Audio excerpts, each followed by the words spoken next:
Sige, check ko muna ha.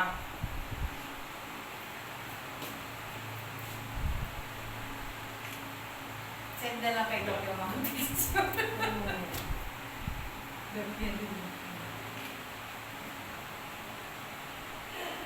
Nay, mahilig kayo mag-cotton buds. Kailangan, kausapin kita rito. Sorry.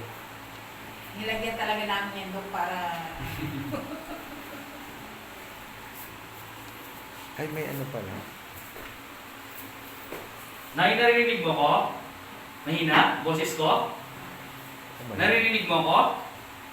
Konti pa. Konti. Ayan, naririnig mo ko? Nay, mahilig kayo mag-cotton buds, no? Ha? Mahilig ka magsundot? Huwag mo nang gagawin, ha? Kasi tinutulak mo yung iyong earwax, eh. Ha? Malapit na siya doon sa iyong eardrum and dumami na ng dumami. Masyadong marami na. Ngayon, i-advise ko, magpapalinis ka sa ENT doctor. Okay? Para mas maginhawa yung pandinig mo. Kasi masyadong marami na at kumapal na yung bara.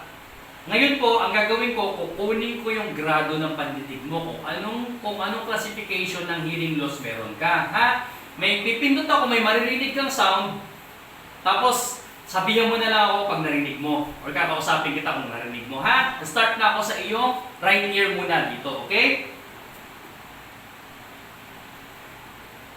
Meron? Wala. Ayan. Ito. Ayan.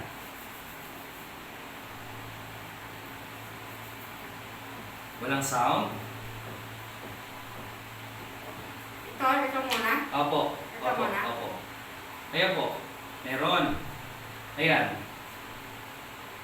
Okay. Ayan. Ayan. Wala na. So, ito meron. Taas na. Mataas. Normal is 20.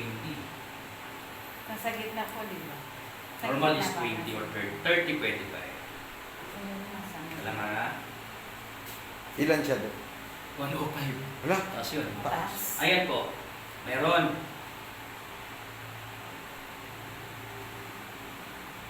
Wala na. Okay. Mataas. 50 decibel. Meron.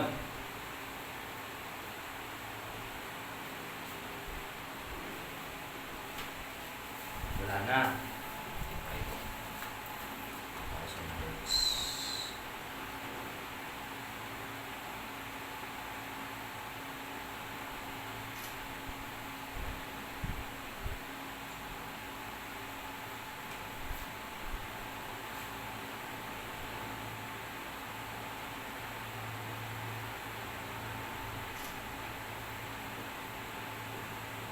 Meron. Bypass.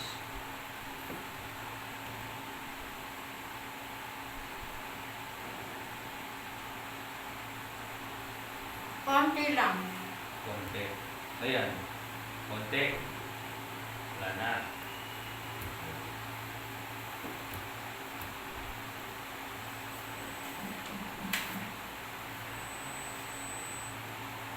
Ayan.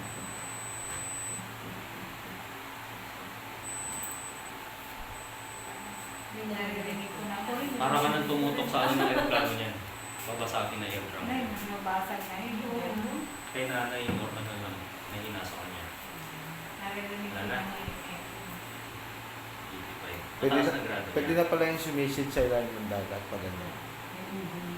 Hindi na niya Pero mararamdaman. puputok na yung... Kabila na ako ha. Kabila ha. Oo, kabila.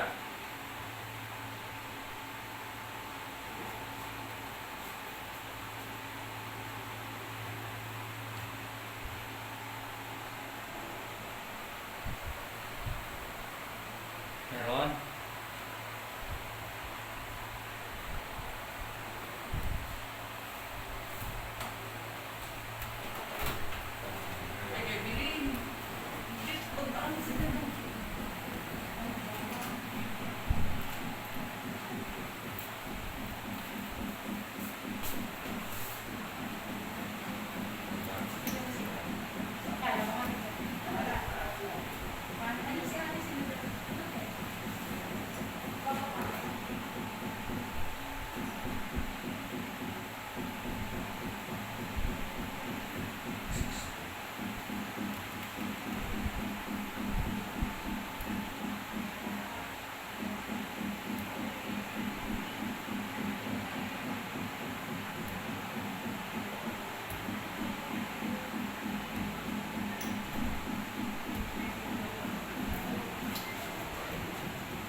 Naglalaro na sa profound hearing loss. Meron kasi tayong mga categorization ng hearing loss. Mild, moderate, severe, profound. Nandito ka na sa profound, pang-apat. Okay? So para mailigtas mo ang iyong pandinig, kailangan na nang magpakabit ng hearing aid. Kasi pag pinabayaan siya, totally ang mangyayari dyan, dahil syempre wala nang nagiging pakinabang yung tenga natin, mawawalan ka ng pandinig totally. Pero may pag-asa pa yan, makakarinig ka pa. So, dalawang option. Of course, yung unang option, bibili kayo ng hearing aid. Kaya lang, may kamahalan talaga ang hearing aid dahil masyado nang malala yung case ninyo. Okay? Yung pangalawang option, pwede kayong humingi ng tulong sa munisipyo ninyo dito sa Quezon City. Pero for sure, isa lang ang bibigay nun. Dahil may kamahalan talaga. Ang hearing aid po kasi na mga binibili nila, ng mga LGU, yung mga magandang klase, yan ay nag-range sa mga 50,000 pataas. Okay? Pag sa mga hearing center ka, mas mahal. Kasi may pwesto sila at may mga pinapasweldo.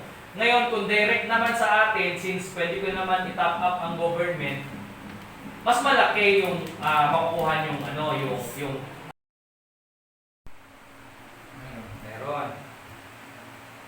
meron. Mahina na. Wala na.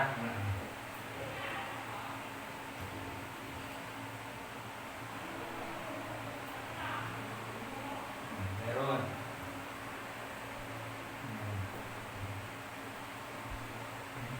Mahina na.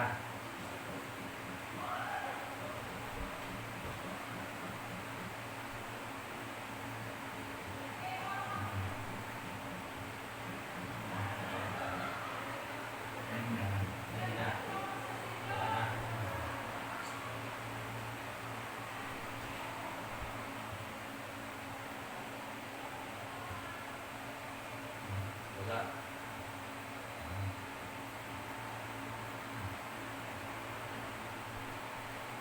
Wala na.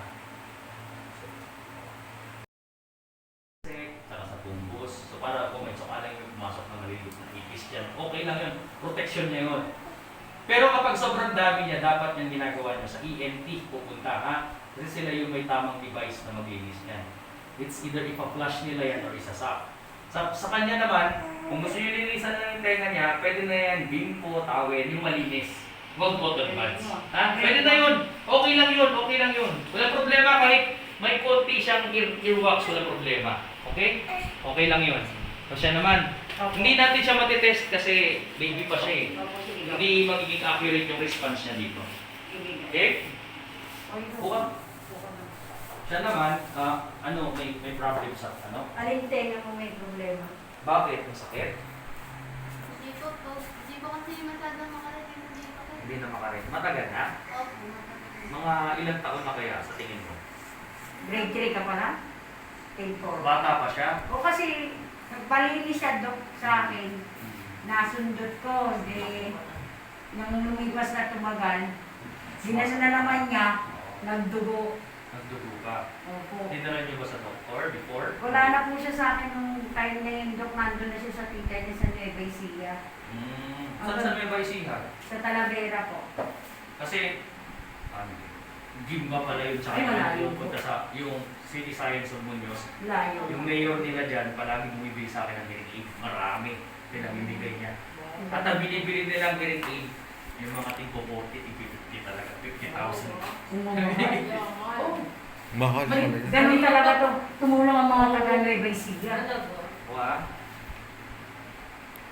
Minsan daw yan, dok, dumudugo.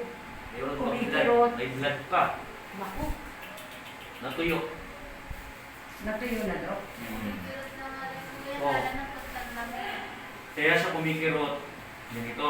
Meron siyang actually hindi naman na fresh yung sugat eh. Kaya lang may sugat pa. Alam mo yung pag yung bata tayo, pag Langit sugatan po. tayo, na parang natuyo na sugat, pero may sugat pa. Langid na, may langid. Tapos magbunak pa po Ah, yun. ah,